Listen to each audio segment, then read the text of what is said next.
room है ठाके डाला थलुक सी या बेल का साथ पटाड़े तो पर घर बाकी थे कोई नहीं तू घर भाग जा कपर आ के धम्मी रखे चमड़ा के रेड में ला दे पौसन के लगा जासे गाड़ी लगा जाती सही गाल है बिस्मिल्लाहिर्रहमानिर्रहीम सारे तारीफा अल्लाह दी रात दी ते करोड़ां दरूद दा सलाम मोहम्मद सल्लल्लाहु अलैहि वसल्लम ते आप के हाल में अच्छा जी एक नवा व्लॉग लैके आए तेन थोड़ा जिहा देसी माहौल होर विखाने दुनिया कित्थे दी कित्थे पहुँच गई आ डंपर जैक सारा कुछ आ गया लेकिन पाकिस्तान च हजे भी उदां ही जैक लगदे थोड़ा जिहा तेन विखाने वेखो ट्रक उतारदा बजरी उतारन डे आ ते वेखो मेहनत मजदूरी दे नाल दो तीन फिर फायदे ने एक ते दो मजदूर वध जांदे ने ते चलो उन्हां दी रोजी रोटी चल जांदी है ते नाले बाकी काम जोड़ा भी सर्किट भी चल देना थोड़ा जहा मगर तो मेरे वेख रहे हो तुम ट्रक है तुम लाँदा विखाने तो नाले उन्होंने पूछने भाई किन्नी मजदूरी आ तो किन्ने चिर चलाया जाता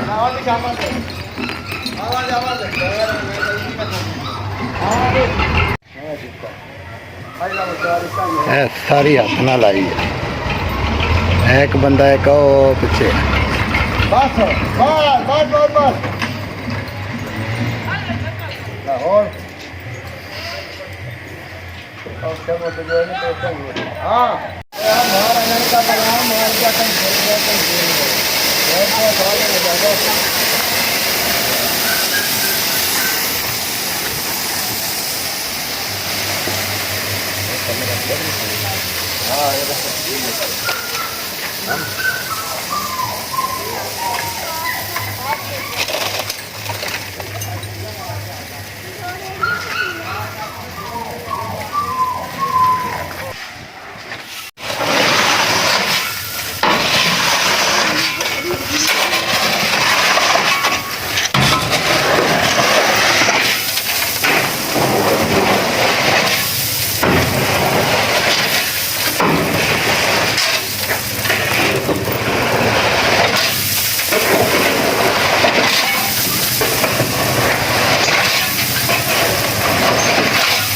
करना पैदा है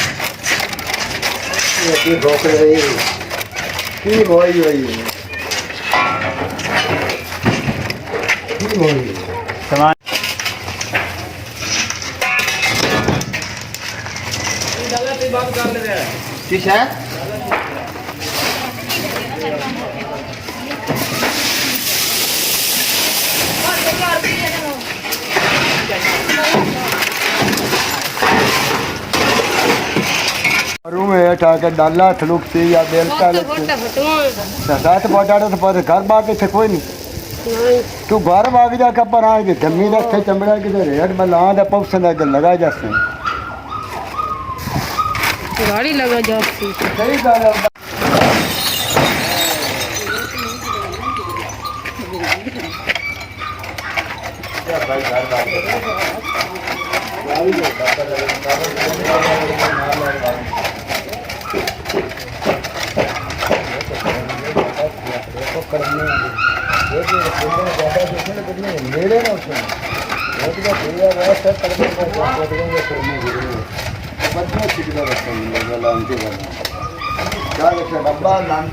कल छा छड़ तू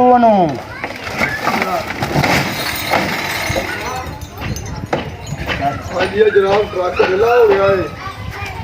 ये अपने जनाब अपनी वीडियो बना रहे हैं क्या भाई जान बाबा जी चल बस कर बड़ी इन्नी की मेरी वो ले जाओ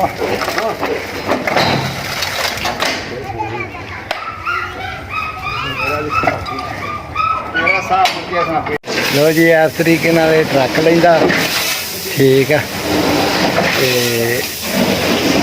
ये सीन होंदा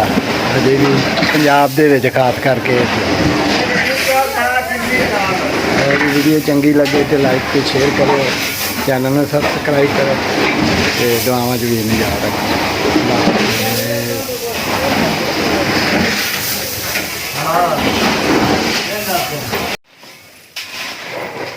जो विचों पा के सारे